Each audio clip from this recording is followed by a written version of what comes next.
নিজেকে না কখনোই কারোর জন্য পরিবর্তন করতে নেই।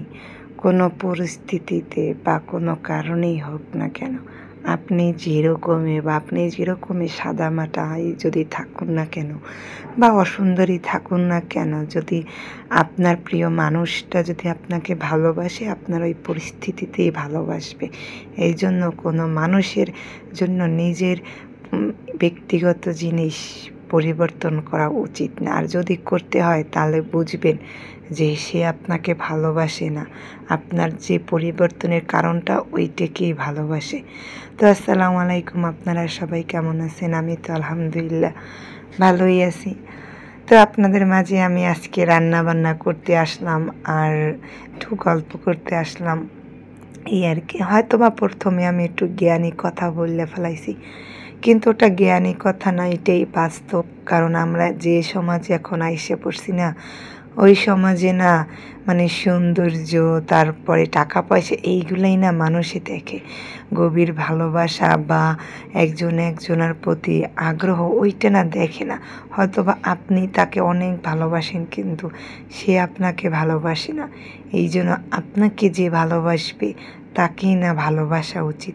আর যে আপনাকে ভালোবাসবে সে আপনার সকল পরিস্থিতি না মেনে নিবে, এইটাই বাস্তব।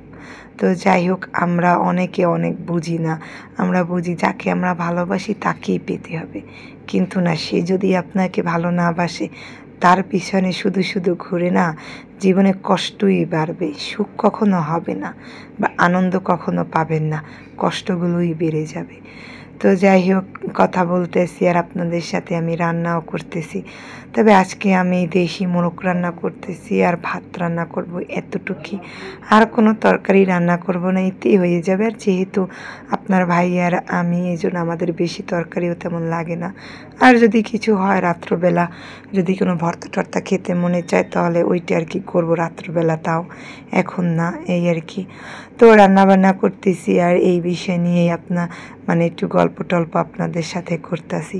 তো আমি যেটা আমার মনে হয় বা আমি যেটা চাবো যে আমার পরিস্থিতি যে মেনে নিবে আমি তাকেই ভালোবাসবো, বা আমার সাধারণ চলাফেরা যে মেনে নিবে তাকেই আমি ভালোবাসবো বা তার সাথেই জীবন কাটানোর সিদ্ধান্তটা নিব। তো যাই হোক, কথা বলতে বলতে আমার রান্নাও প্রায় শেষ হয়ে গেছে। আর রান্নাটা অনেক মজা হয়েছে। আর দেশি মোরগ না, দেশি মুরগি মোরগ যেটাই বলেন, খেতে না ভীষণ মজা, ভীষণ ভালো লাগে। তবে আমি অল্প একটু রান্না করছি আলু দিয়ে ঝোল, এই আর কি। আর অল্প একটু রাইখে দিছি। আমরা গরিব মানুষ, যতটা সঞ্চয় করতে পারি অতটাই ভালো। তো আল্লাহ হাফেজ।